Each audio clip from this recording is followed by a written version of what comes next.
नमस्कार, daily post Punjab Haryana Himachal देख रहे हैं आप। मैं हूं गौतम ठाकुर। कार्यक्रम हरियाणा पोस्ट में आपका स्वागत है।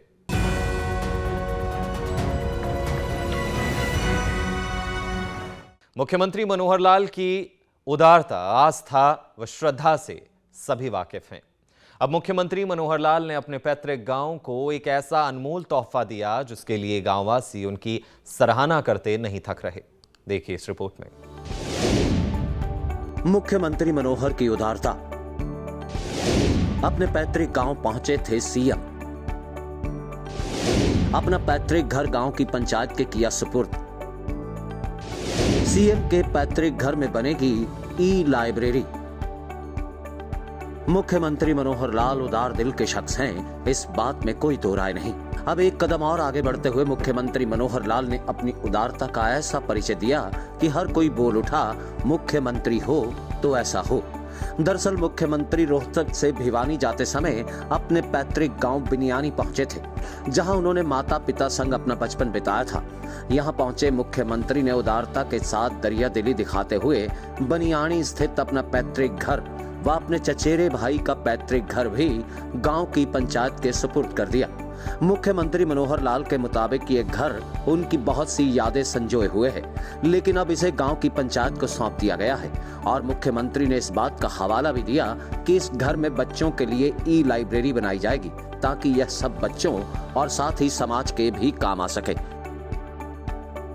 मेरा बहुत सौभाग्य है कि आज मैं अपने गांव में आया हूं और ये गांव मेरे लिए बहुत ही दर्शनीय है। मेरे लिए बहुत एक प्रकार से, क्योंकि मेरा बचपन यहाँ बीता है, मेरी पढ़ाई यहाँ हुई, माता पिता की जो निशानी, वो एक मकान ये जो उन्होंने मुझे मेरे नाम किया था, मुझे लगा है कि ये गांव के काम आना चाहिए। आज मैंने घोषणा की है कि इस मकान के साथ हमारे पड़ोस में भी मेरे चाचा जी के बेटे का एक मकान है, वो सब मिला करके और लगभग 200 गज का ये मकान आज मैंने गांव को सुपुर्द कर दिया है, ताकि गांव के लोग यहाँ आगे आने वाले पीढ़ी के लिए, बच्चों के लिए, नौजवानों के लिए पढ़ाई के नाते से उनकी एक लाइब्रेरी की व्यवस्था हो जाए। ई लाइब्रेरी की स्थापना करेंगे और भी इसका जो उपयोग गांव के लोग करना चाहेंगे, कमेटी बना करके वो करेंगे।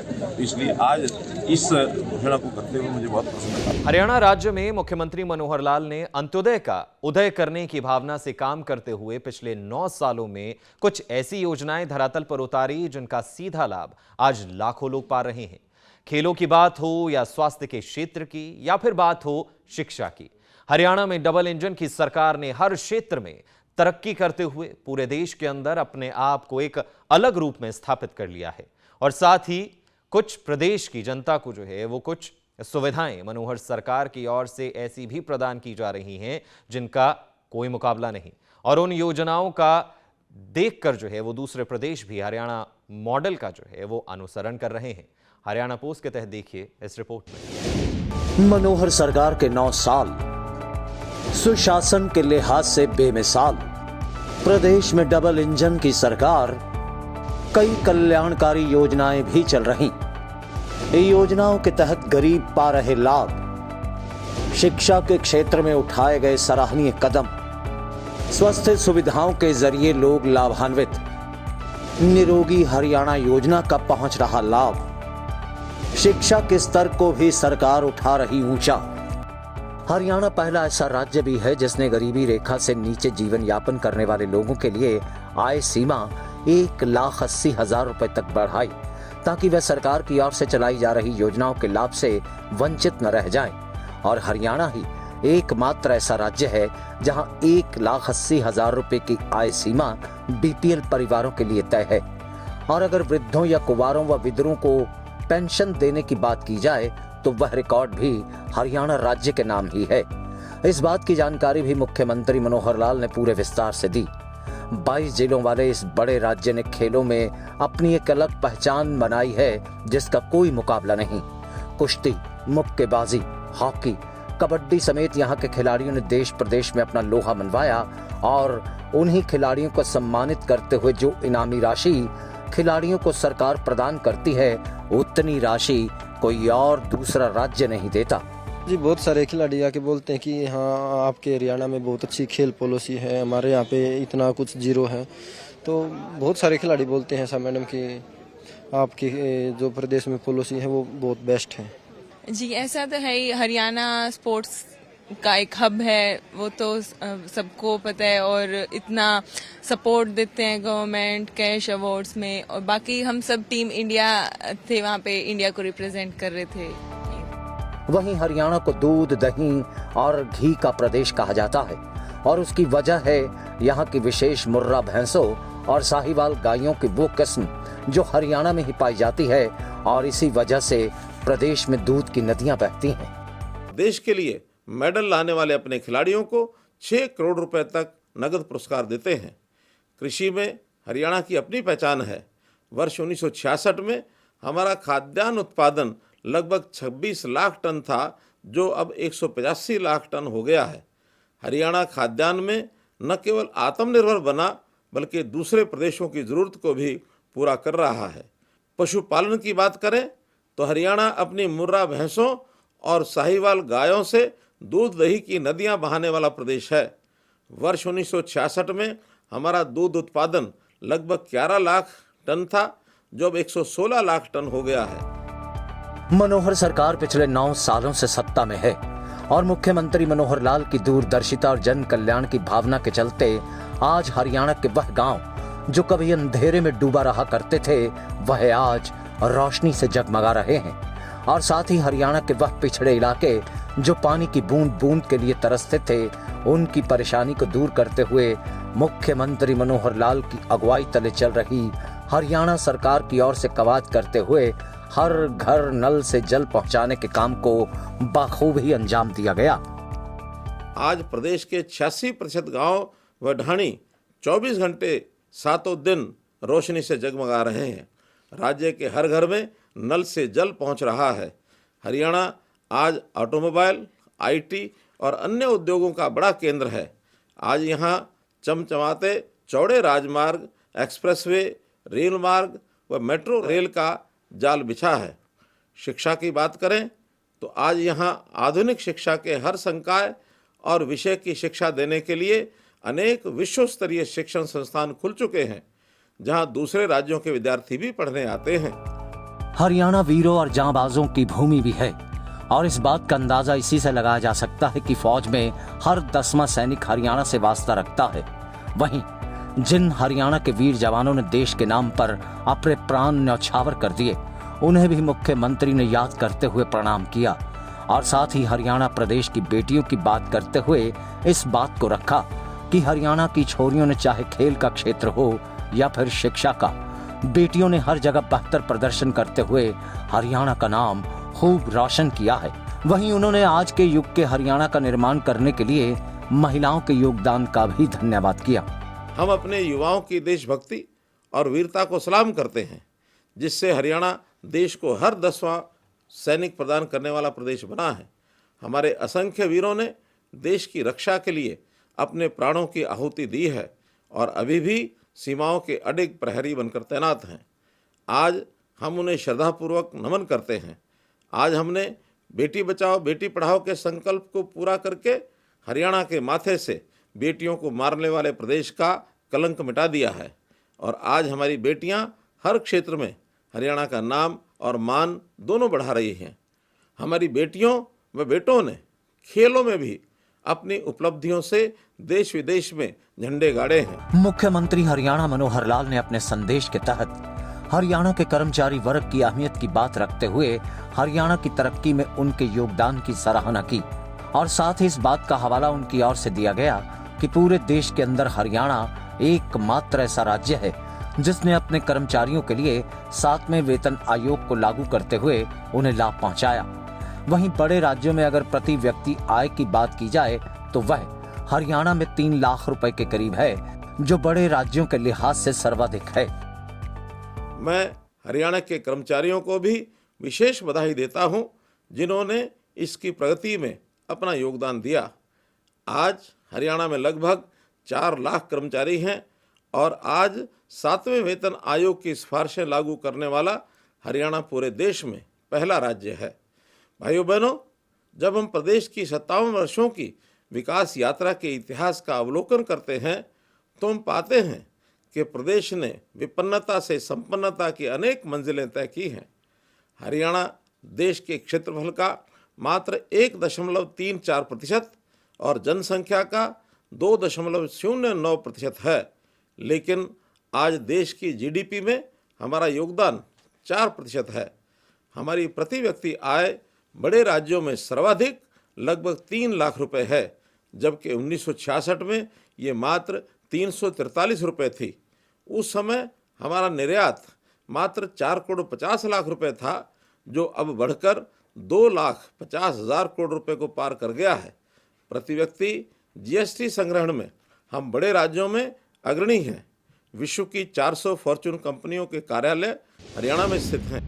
बच्चे हमारे देश का, हमारे प्रदेश का आने वाला कल होते हैं और ये कल तभी उज्जवल हो सकता है अगर बच्चे सही ढंग से शिक्षा हासिल कर पाएं। लेकिन सवाल ऐसे बच्चों का है जो किसी कारणवश अपनी शिक्षा बीच में ही छोड़ देते हैं, या फिर कुछ बच्चे हैं जो ऐसे संस्थानों के जरिए शिक्षा पा रहे हैं जिनका सरकार के पास कोई विवरण नहीं। इसी बात के मद्देनजर अब हरियाणा शिक्षा विभाग आंकड़े इकट्ठा करते हुए अपनी विस्तृत रिपोर्ट जो है वो तैयार करने में जुट गया है। इसके अलावा कुछ और जानकारियां भी मुख्यमंत्री मनोहर लाल ने साझा की, वो भी एसएमसी प्रतिनिधियों से ऑडियो संवाद करते हुए। हरियाणा पोस्ट के तहत देखिए इस रिपोर्ट में। हरियाणा में हैं कुल 14,000 सरकारी स्कूल, 47 लाख बच्चे करते हैं पढ़ाई। प्राइवेट स्कूलों के बीच भी पा रहे शिक्षा, उनका आंकड़ा भी 20 लाख से ज्यादा। स्कूल ड्रॉप आउट कर चुके बच्चों की भी सरकार को चिंता। शिक्षा आने वाले बेहतर कल का आधार होती है और मुख्यमंत्री मनोहर लाल की अगुवाई में चल रही हरियाणा सरकार शिक्षा के क्षेत्र में कई तरह की योजनाओं के जरिए छात्र छात्राओं को सुविधाएं प्रदान कर रही है और उसका एक ही लक्ष्य है, पढ़ें सभी, बढ़ें सभी। हरियाणा प्रदेश के अंदर करीब 14,000 सरकारी स्कूल हैं और इन स्कूलों के बीच 47 लाख से ज्यादा बच्चे शिक्षा हासिल कर रहे हैं और ये आंकड़ा 6 साल की उम्र से लेकर 18 वर्ष की आयु तक के नौनिहालों का ही है। प्राइवेट स्कूलों के जरिए भी बच्चे शिक्षा पा रहे हैं और उनका आंकड़ा भी 20 लाख से ऊपर का है। लेकिन वो बच्चे जो ऐसे संस्थानों के बीच पढ़ाई कर रहे हैं जिनका सरकार के पास कोई आंकड़ा नहीं, लिहाजा किस परिवार का बच्चा शिक्षा हासिल कर रहा है और कौन शिक्षा से वंचित है, ये जानने के लिए मुख्यमंत्री मनोहर लाल के आदेश पर अब शिक्षा विभाग इस काम को अंजाम देगा। हमारे यहाँ हरियाणा में जैसा हमको पता है कि लगभग 6 वर्ष से 18 वर्ष तक के 47-48 लाख बच्चे ये स्कूलों में पढ़ते हैं। 20 से 22 लाख प्राइवेट स्कूलों में हैं, इतने ही लगभग सरकारी स्कूलों में हैं। एक 3 से 4 लाख बच्चे ऐसे भी हैं जो शायद कुछ अनरिकॉग्नाइज्ड स्कूल हैं उनमें पढ़ते हैं, अथवा गुरुकुलों में, मदरसों में, ऐसी कुछ व्यवस्थाओं में हैं जिनके बारे में ठीक से हमारे पास रजिस्ट्रेशन भी शायद नहीं है। और कुछ बच्चे ऐसे भी होते हैं जो अपनी पढ़ाई बीच में छोड़ देते हैं, जिनको ड्रॉप आउट कहते हैं। आखिर हमारी चिंता 6 से 18 साल तक के इन सब बच्चों की स्कूल शिक्षा विभाग की ओर से हमने उनके जिम्मे लगाया है कि एक एक परिवार में जाकर के इन बच्चों की वो जानकारी लें और लेकर के हर बच्चे की पढ़ाई, अच्छी व्यवस्था ये सुनिश्चित करें। मुख्यमंत्री मनोहर लाल की दूरदर्शिता के चलते आज सरकार शिक्षा के क्षेत्र में सुविधाओं का स्वरूप बदलते हुए शिक्षा के क्षेत्र में नए आयाम स्थापित कर रही है। लेकिन स्कूलों की गिनती ज्यादा होने के कारण उन स्कूलों में सुविधाओं का अभाव तो नहीं, इसे सुनिश्चित करने के लिए ही स्कूल मैनेजमेंट कमेटियों को बनाया गया था, जिनके सहयोग और सुझाव के जरिए भी सरकार को बेहद सहायता होती है। उन्हीं स्कूल मैनेजमेंट कमेटियों के प्रतिनिधियों से मुख्यमंत्री मनोहर लाल ऑडियो कॉन्फ्रेंसिंग करते हुए अपनी बातें कह रहे थे। जैसा हमको पता है कि हरियाणा में सरकारी स्कूल ही अगर संख्या गिनते हैं तो लगभग 14,000 से ऊपर सरकारी स्कूल हैं। इतनी बड़ी संख्या में उन स्कूलों की देखरेख करना शायद सरकार के किसी अधिकारी के कंट्रोल में आना संभव नहीं है, तो इनकी देखरेख करने के लिए जो योजना बनाई गई है वो है स्कूल मैनेजमेंट कमेटीज, एसएमसीज। और आज मैं जहाँ तक समझता हूँ, मैं जिन लोगों से बातचीत कर रहा हूँ, आप सब लोग ऐसे स्कूल मैनेजमेंट कमेटी के मेंबर्स, उनको सबको बुलाया गया है ताकि हम अपनी बातचीत इनसे कर सकें और आपसे अलग से कुछ सुझाव भी मिलेंगे तो उस पर भी हम पालन करेंगे। तो इन स्कूल मैनेजमेंट कमेटी में चाहे वहाँ हमारे बच्चों के माता पिता हों अथवा अध्यापकों का प्रतिनिधित्व करने वाले कुछ अध्यापक हों या जनप्रतिनिधि, उस गांव का जनप्रतिनिधि भी उसके अंदर हम शामिल करते हैं। ऐसे 10 से लेकर के और 15-16 तक की संख्या इन जो स्कूल मैनेजमेंट कमिटीज़ हैं इसके अंदर रखी जाती है।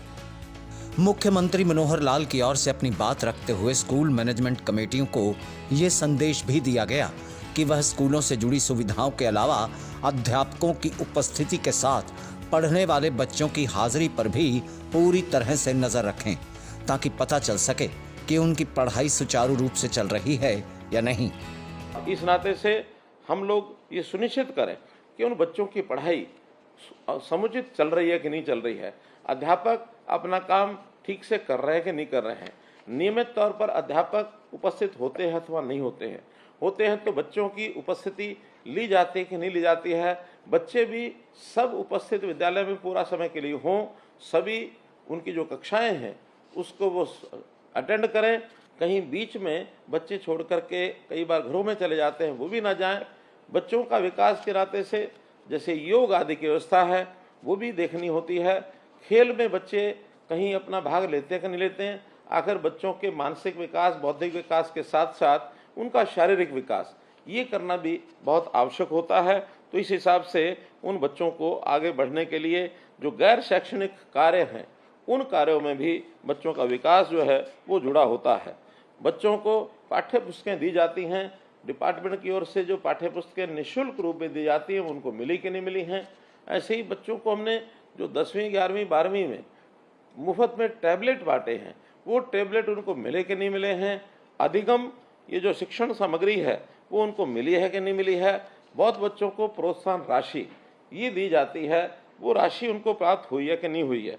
बच्चों की वर्दी वो उनको मिली है कि नहीं मिली है। विद्यालय में पुस्तकालय की व्यवस्था ये है या नहीं है, क्योंकि पुस्तकालय की व्यवस्था होना भी इसलिए अनिवार्य है कि बच्चे अपने सामान्य पढ़ाई के साथ साथ पुस्तकालय में अतिरिक्त ज्ञान के लिए उन पुस्तकों का कई बार उपयोग करते हैं।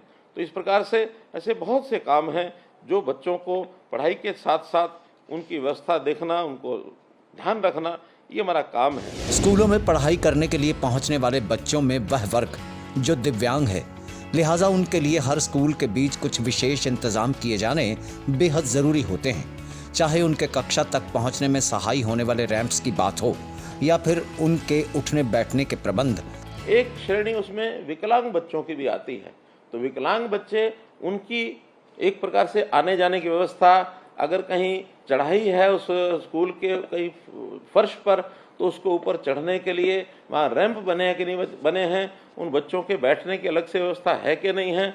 उनकी पढ़ाई भी कई बार विशेष चैलेंज जो बच्चे होते हैं उसकी पढ़ाई की व्यवस्था भी अलग प्रकार से करनी पड़ती है, वो उनको है कि नहीं है। बच्चों को मिड डे मील दिया जाता है, तो मिड डे मील भी बच्चों में इसका वितरण ठीक होता है कि नहीं होता है, भोजन उसकी क्वालिटी ठीक है या नहीं है, उसकी मात्रा ठीक है कि नहीं है, ठीक उचित मात्रा में जो उस भोजन की उष्णता है, उसका जो गर्म भोजन मिलने का उनको एक प्रबंध है वो होता कि नहीं होता है। कहीं भोजन की क्वालिटी ऐसी खराब ना हो कि उनको उस भोजन के लाभ के बजाय उनको कोई हानि हो जाए। तो इस प्रकार से बहुत से ऐसे काम हैं जो हमारे एसएमसीज को ये ध्यान रखने होते हैं। फिलहाल आज के कार्यक्रम हरियाणा पोस्ट में इतना ही। मुझे यानी गौतम ठाकुर को दीजिए इजाजत और देखते रहिए डेली पोस्ट पंजाब हरियाणा हिमाचल।